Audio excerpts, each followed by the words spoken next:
Hello bachcho, let's read the question. So the question is, in which of the following ionization process the bond order has increased and the magnetic behavior has changed? So the options are, first one is O2 to O2 plus, second is N2 to N2 plus, and third one is C2 to C2 plus, and the fourth one is NO to NO plus. So the key concept for this question is molecular orbital theory, which is also known as MOT. आइए तो हम सबसे पहले बात करते हैं molecular orbital theory होती क्या है। जब सेम एनर्जी के दो एटॉमिक ऑर्बिटल मिलते हैं तो वह नए मॉलिक्यूलर ऑर्बिटल का निर्माण कर लेते हैं। अब जो एटॉमिक ऑर्बिटल हो गया, जैसे फॉर एग्जांपल हमने ले लिया हाइड्रोजन, हाइड्रोजन प्लस हाइड्रोजन, यानी ये एटॉमिक ऑर्बिटल और इसका एटॉमिक ऑर्बिटल, और टोटल क्या बन जाएगा इससे H2। अब H2 क्या हो गया हमारा मॉलिक्यूलर ऑर्बिटल। अब हाइड्रोजन के पास कितना इलेक्ट्रॉन था 1, तो H2 कितना हो गया 2। अगर हम इसकी डायमैग्नेटिक या पैरामैग्नेटिक फॉर्म देखनी है तो उसके बारे में हम बाद में बात करते हैं, पहले हम देख लेते हैं इसका डायग्राम। तो डायग्राम में क्या होगा, हाइड्रोजन के पास हमारा एक इलेक्ट्रॉन, दूसरे हाइड्रोजन के पास हमारा क्या है एक इलेक्ट्रॉन है। अब जो ये एक इलेक्ट्रॉन है ये क्या करेगा, मिलेंगे दोनों के ऑर्बिटल मिलेंगे, एटॉमिक ऑर्बिटल और क्या बना लेंगे दो नए मॉलिक्यूलर ऑर्बिटल, जिसमें से एक होता है हमारा बॉन्डिंग मॉलिक्यूलर ऑर्बिटल, दूसरा होता है हमारा एंटी बॉन्डिंग मॉलिक्यूलर ऑर्बिटल। अब ये दोनों ने मिलके बना लिया हमारे मॉलिक्यूलर ऑर्बिटल। तो जो हमारा बॉन्डिंग वाला है उसे दिखाते हैं सिग्मा से, एंटी बॉन्डिंग वाले को दिखाते हैं सिग्मा स्टार से। तो ये तो हो गया हमारा सिग्मा, ये हो गया हमारा सिग्मा स्टार।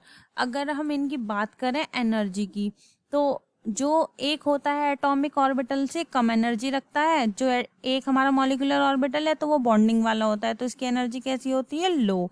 और एक हमारी एनर्जी रखता है हाई, जो कि होती है हमारी एंटी बॉन्डिंग वाला।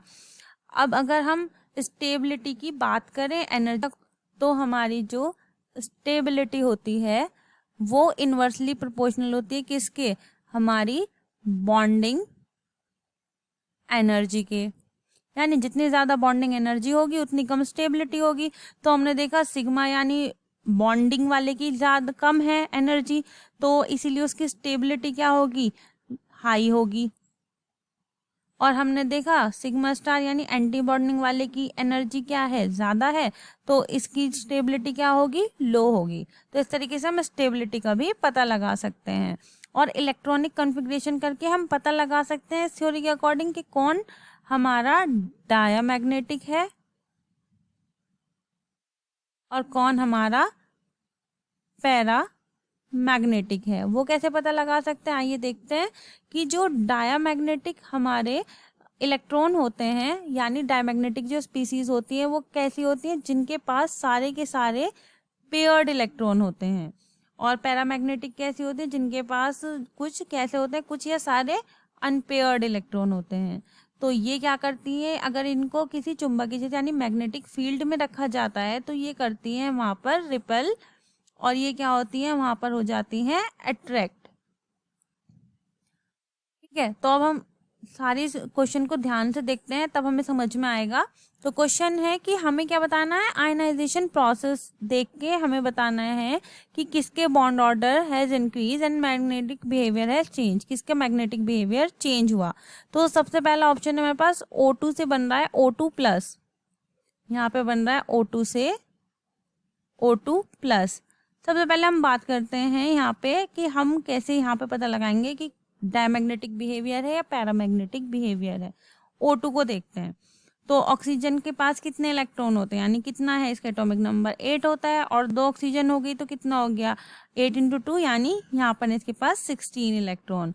14 से ज़्यादा है तो यहाँ पर पैटर्न लगेगा इलेक्ट्रॉनिक कन्फिग्रेशन के लिए sigma 1s, sigma star 1s, sigma 2s, sigma star 2s, 2pz, pi 2px, pi 2py, pi star 2px and pi star 2py।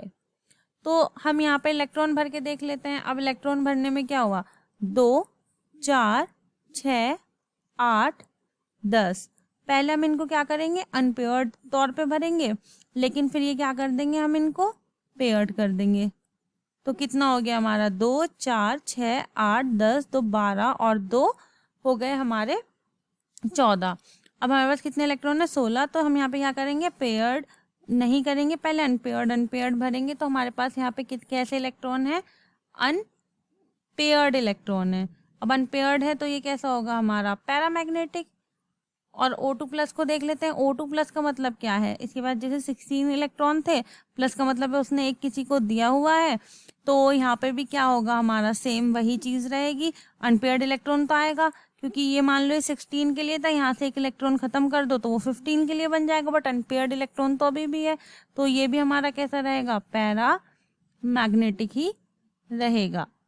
ठीक है, उसके बाद हम देखते हैं हमारा सेकेंड वाला ऑप्शन क्या है। N2 बदल रहा है हमारा N2+ में, N2 बदल रहा है N2+ में। तो नाइट्रोजन का एटॉमिक नंबर होता है 7, तो इंटू 2 कितना हो गया, 14 इलेक्ट्रॉन हो गए। अब 14 के लिए हम क्या भरेंगे, देखते हैं। 14 के लिए हमारा कॉन्फ़िगरेशन का पैटर्न रहेगा sigma 1s, sigma star 1s, sigma 2s, sigma star 2s, pi 2px, pi 2py, sigma 2pz, pi star 2px and pi star 2py। पहले हम इलेक्ट्रॉन भर के देख लेते हैं। तो 2 4 6 8, पहले हम इनको क्या करेंगे, अनपेयर्ड करेंगे, फिर पेयर कर देंगे। तो ये कितने हो गए, 2 4 6 8 10 और 2 12। अब हमारे पास बचते हैं 2 इलेक्ट्रॉन, तो 2 इलेक्ट्रॉन हम कहाँ भर देंगे, सारे के सारे यहाँ भर देंगे। तो ये स्पीसीज हमारी कैसी है, सारे के सारे पेयर्ड इलेक्ट्रॉन है, तो ये कैसी होगी हमारी डायामैग्नेटिक। अब ये डायमैग्नेटिक है तो देख लेते हैं N2+ में क्या होगा। इसका मतलब ये है कि इसने किसी को एक इलेक्ट्रॉन दे दिया। अब जब इसने इलेक्ट्रॉन किसी को दे दिया है तो 14 से रह गए 13 इलेक्ट्रॉन। अब अगर 13 है तो इसी में हम देख लेते हैं सिर्फ यहाँ पे कितना फर्क आ जाएगा हमारा, यहाँ पर रह जाएगा 1 इलेक्ट्रॉन, तो ये कैसा हो जाएगा, अनपेयर्ड।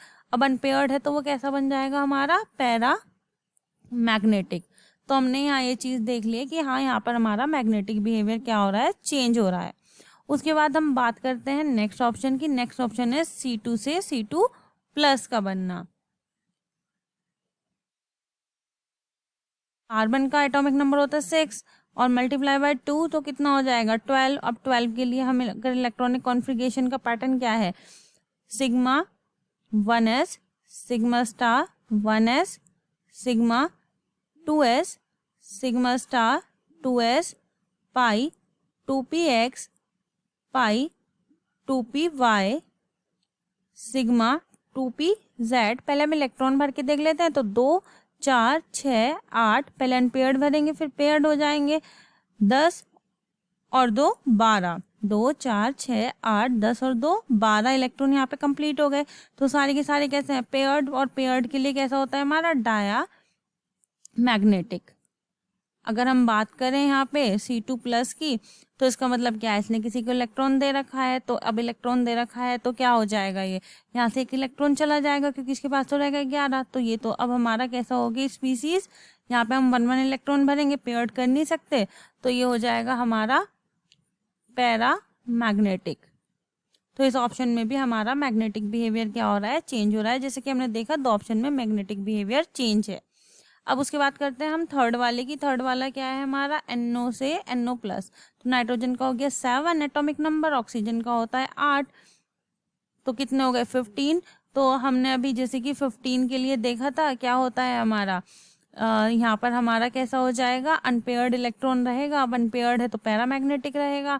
और बात करें किस में चेंज हो रहा है, वो NO प्लस में चेंज हो रहा है, तो यानी 14 इलेक्ट्रॉन हो जाएंगे। और 14 के लिए भी हमने क्या किया है, देखा है कौन सा वाला, N2 वाला।